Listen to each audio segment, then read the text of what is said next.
Hi, I'm Toma Fletcher, Vice President of R&D at Crank Software. I'm here today to tell you a little bit about 6.2, some of the new features that we put in.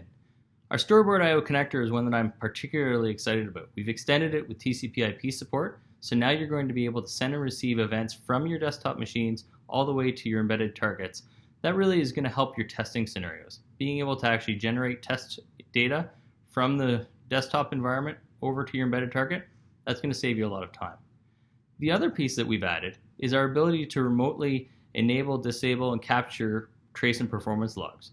Bring that data back, and we've got new analysis plotting functionality that we've added into Storyboard Designer that's going to let you pinpoint your problems even faster. Two features of Storyboard 6.2 that are very exciting.